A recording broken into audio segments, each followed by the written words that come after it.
E aí, galera, senhoras e senhores, muito bom dia. Professor Rodrigo Jeremias, mais uma vez aqui com esta voz belíssima para dar mais uma aulinha para vocês. Agora sobre o humanismo. Essa é a nossa segunda escola literária. Na linha temporal, ela é a segunda escola literária. E eu tenho que dizer que também ela não é necessariamente uma escola literária. Ela é um período de transição entre o trovadorismo que nós estávamos estudando até chegarmos no classicismo. Então é como se fosse um período de transição, certo? Então vamos lá. O humanismo representou um período de transição, como o senhor estava falando, entre a Idade Média e a Idade Moderna. Também um momento de humanização dos valores culturais europeus, de valorização do ser humano e da natureza. Então, se a gente for analisar o grande fato, né, aquilo que o humanismo trouxe, o próprio nome dele diz, né, foi ter colocado o homem como sendo um pouco mais à medida de todas as coisas. Foi começar a olhar para o homem, as suas capacidades. A gente está bem aqui na época das grandes navegações. Então, o homem começa a aparecer como sendo um importante, né? A sua força. Antigamente, no trovadorismo, a medida de todas as coisas, né, era somente Deus. Agora que não, que o homem começa a se virar até depois de chegarmos no classicismo, onde nós teremos então uma sociedade organizada em torno do homem, né? Onde Deus vai ser realmente deixado de lado. Aqui ainda nós temos as duas coisas. Nós temos ainda a religiosidade bem forte, mas nós temos essa virada do homem acontecendo. Então, dois padres italianos são considerados os primeiros humanistas, o Dante Alighieri e Francesco Petrarca. Dante Alighieri escreveu a obra clássica Divina Comédia, que é um livro gigantesco, né? Aí, quando você encontrar na livraria, procure Divina Comédia, você vai ver um livro maior que a Bíblia. Dividido em três partes: Inferno, Purgatório e Paraíso, de simbologia muito próxima aos princípios do humanismo, né? A retomada das origens do cristianismo e a revalorização da cultura da Antiguidade Clássica. Quando fala Antiguidade Clássica, nós estamos falando do período antes do trovadorismo, certo? É antes da Idade Média. A Antiguidade Clássica é a cultura greco-romana, onde a razão era alçada como sendo o pilar daquela sociedade, né? O racionalismo é sempre sobrepujando os sentimentos do homem e etc. Então, isso aqui vai começar a aparecer no humanismo e vai ser a marca central do classicismo. E classicismo vai ter justamente esse nome porque vai até os clássicos, né? Até essa antiguidade. Belezas? Então, revalorização do cristianismo no sentido de não de se voltar para a igreja, né? Porque a igreja tinha uma grande influência na Idade Média, mas voltar ao cristianismo, digamos assim, a sua parte mais espiritual, não tão institucional, certo? É isso que a gente vai ver aqui agora. Retornar às origens cristãs apresentava a ideia de repugnar o autoritarismo da igreja, segundo essa percepção aqui histórica, medieval, e seus equívocos ligados aos evangelhos. Já a revalorização da cultura clássica, língua, literatura, filosofia, religião, história da antiguidade greco-romana, trouxe interesse pela pesquisa da natureza e a preferência pela postura racional, como eu estava falando para vocês. A parte racional vai ser bem importante.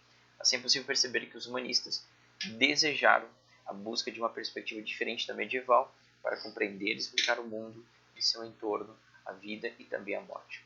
A ideologia teocêntrica, Deus como centro de todas as coisas, né, se deu lugar à ideologia antropocêntrica, que caracterizou todo o Renascimento. O antropocentrismo entendeu a natureza como representação divina e o homem como integrante ativo dessa natureza. Então, o homem ele tinha agora, né, o seu lugar nessa natureza. Ele deveria agir sobre a natureza. Essa nova mentalidade refletiu na economia, na organização de poder e na produção artística. Então, se vocês lembrarem bem, no trovadorismo nós tínhamos o regime feudalista, onde nós tínhamos os grandes proprietários de terra, que eram quem constituía a nobreza, era quem tinha os seus exércitos, eram os poderosos da época, né? Então, os senhores feudais. Quando a gente começa aqui a ver no humanismo uma movimentação de comércio, esse regime feudalista começa a ruir. Por quê? Porque agora os burgueses, né, aqueles que são os grandes fomentadores do comércio, que acabam criando as cidades, justamente por isso que eles têm esse nome burguês, né? Burgos significa cidade. Então, eles começam a, por si só, talvez não necessariamente com uma total intenção nesse sentido, mas eles começam com a atividade comercial a ruir o regime feudalista. Por quê? Porque agora o homem ele não precisa ficar preso a a um proprietário de terra e ser eternamente um escravo daquele proprietário de terra. Não necessariamente que o senhor feudal era ruim, não quero falar nem que ele é ruim, nem que ele era bom, mas escravo é no sentido de uma dependência total para a sua subsistência, nesse sentido que eu quero dizer. Agora ele tem um comércio, ele pode ganhar a sua vida no comércio e assim se tornar independente, né? Então é isso que os burgueses acabaram trazendo. Bem, a decadência do sistema feudal então impulsionou o comércio, já que muitos camponeses buscaram as atividades mercantis para substituir o trabalho rural. As cidades cresceram, a burguesia viveu um momento forte e promissor. Apesar disso, a Europa viveu um período extremamente difícil, já que a fome, as doenças e a peste negra assolaram sua população. A peste negra foi difícil. O humanismo, um período de transição, compreendeu o final do século XV até o início do século XVI. Além do esgotamento do sistema feudal e do fortalecimento do comércio, tal período também foi marcado pela expansão do cristianismo por meio das cruzadas e das navegações. Querendo ou não, o cristianismo ainda estava bastante forte. Então nós temos em 1492 Cristóvão Colombo chegando até a América. Em 1498 nós temos Vasco da Gama chegando até a Índia. E em 1500 justamente o Brasil sendo descoberto por Cabral. O expansionismo europeu ajudou o homem a perceber sua real importância no mundo, uma vez que sua força e coragem foram a base para o enfrentamento do que era desconhecido. Então, as grandes navegações, é isso que a gente estava falando antes, as grandes navegações tiveram uma grande importância para essa virada antropocêntrica, colocando o homem como centro de todas as coisas. Porque se o homem era capaz de desbravar os 7 mares, então ele era capaz, sim, de tomar conta do seu próprio destino, de agir por si mesmo. E quanto mais o homem se tornou independente na sua vida social, na vida religiosa também acabou acontecendo isso.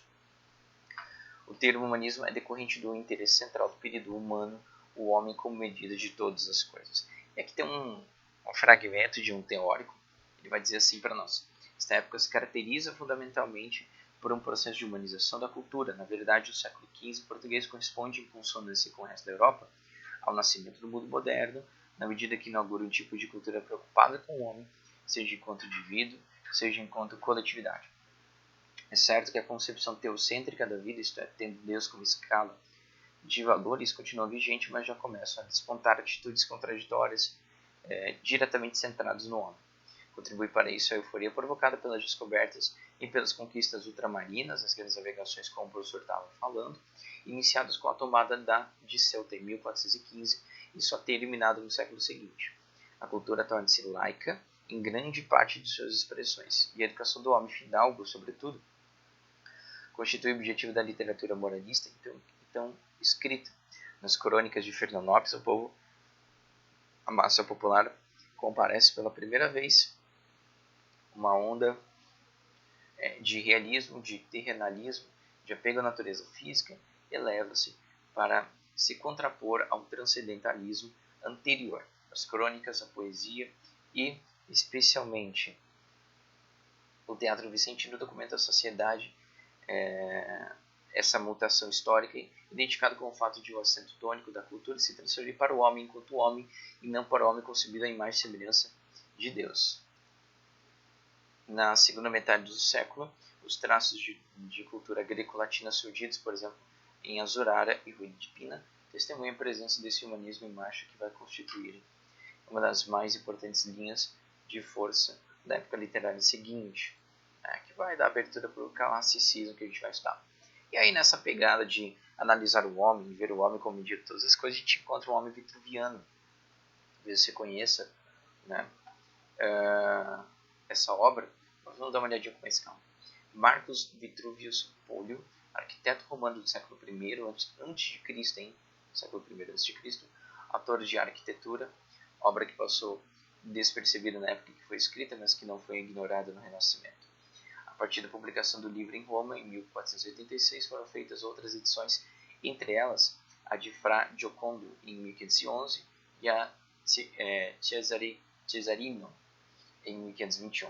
Deste desenho, Leonardo escreveu Vitrúvio. Aqui o Leonardo mesmo, né? Então, olha só o que ele escreveu sobre o homem vitruviano. Ele vai dar uma analisada.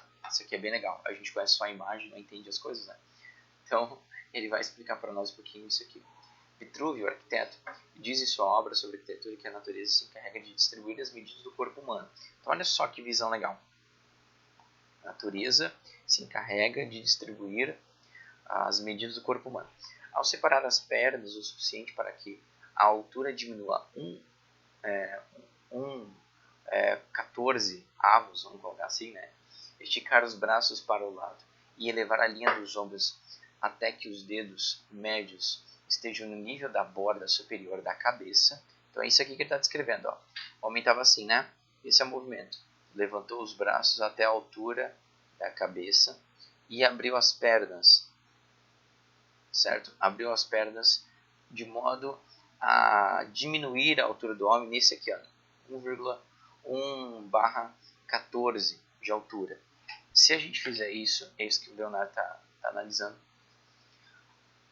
muito bem, será possível que, se a gente fizer todo esse movimento, será possível descobrir que o centro geométrico das extremidades separadas estará situado no umbigo do homem, certo? E que o espaço entre as pernas formará um triângulo equilátero, que todos os lados são iguais, certo? Todos os lados são iguais e tem os ângulos internos iguais também. O comprimento dos braços dedicados de um homem é igual à sua altura. A gente vai perceber isso. Se você nunca fez, faz o seguinte, coloca os seus dedos na ponta da parede e estica o máximo que você puder os seus braços, né, também na parede, né? Deixa o teu corpo inteiro esticado assim, com os braços abertos. E aí depois mantenha o dedo lá em cima, né, na parede. Você vai ver que quando você se esticar, o dedo vai ficar bem certinho rente à sua cabeça. Então, a medida dos seus braços é a medida da sua altura. Não sei se você já sabia disso. Muito bem. O comprimento dos braços esticados de um homem é igual à sua altura.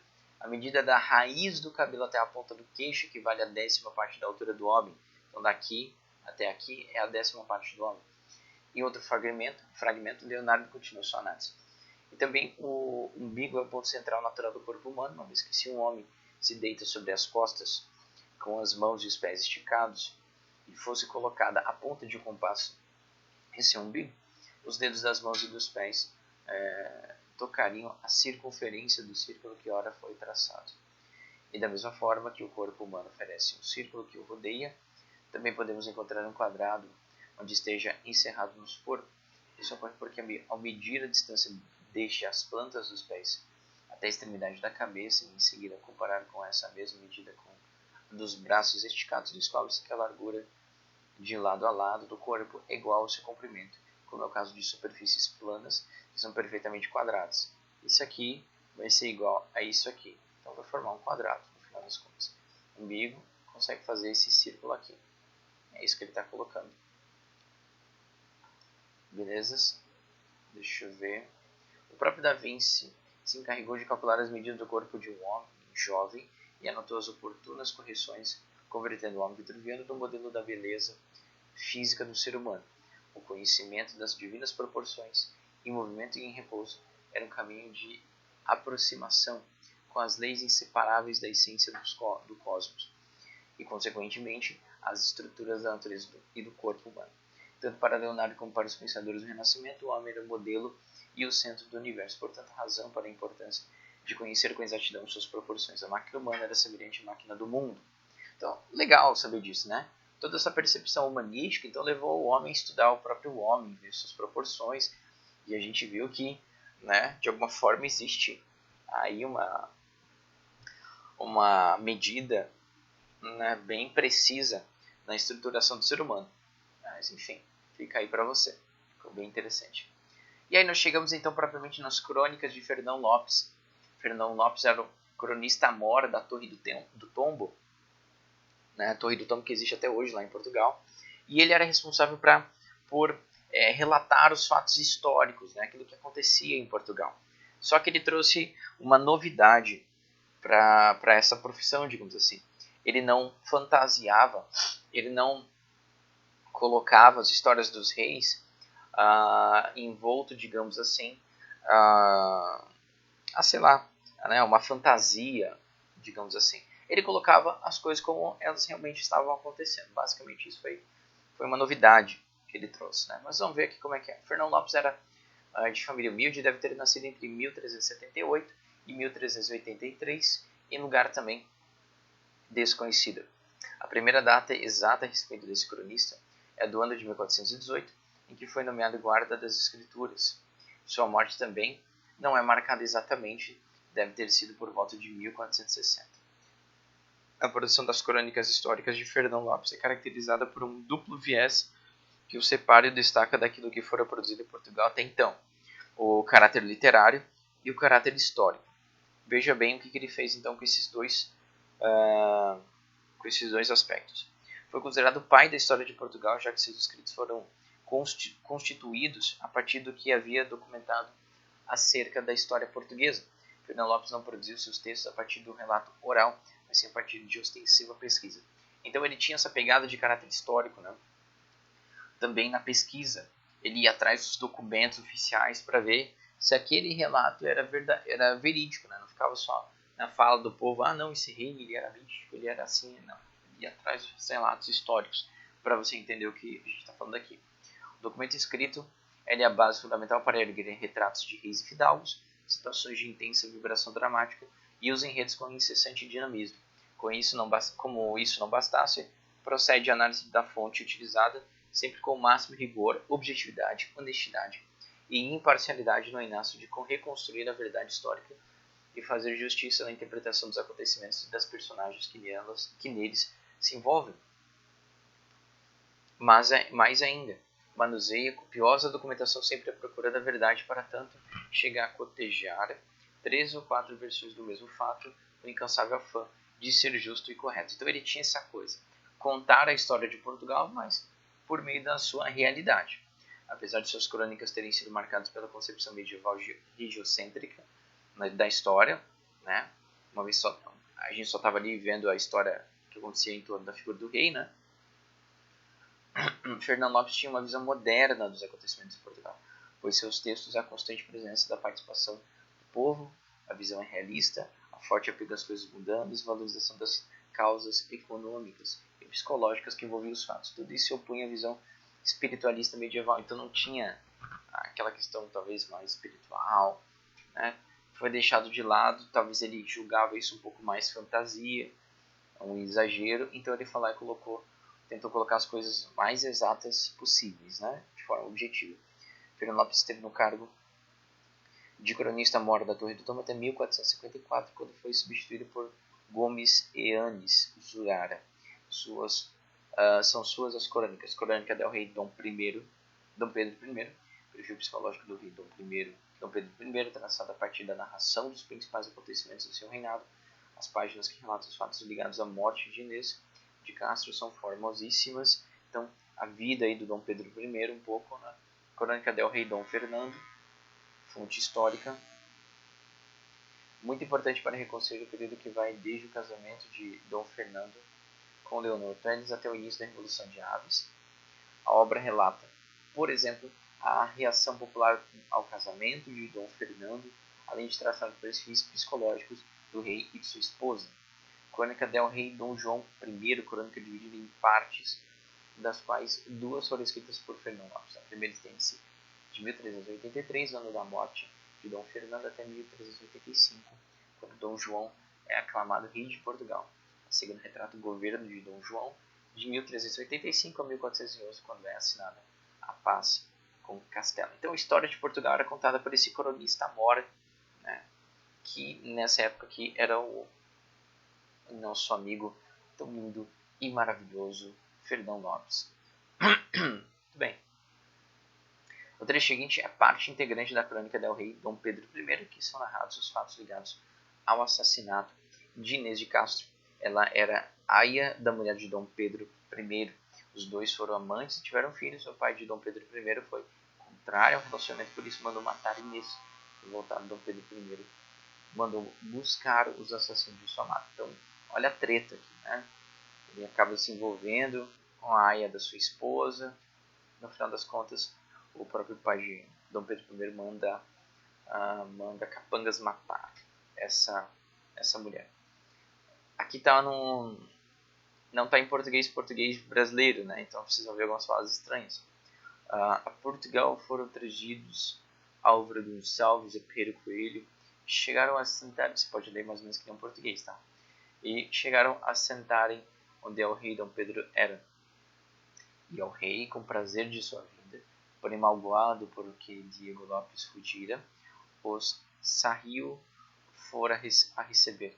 E sanha cruel, com sem piedade, olhos fez per mão meter a tormento, e querendo lhe confessassem quais foram da morte de Dona N culpados, e que era o que seu pai, tratava contra ele, quando andavam desavindos por aso da morte dela. E nenhum deles respondeu a tais perguntas, coisa que ao rei provesse.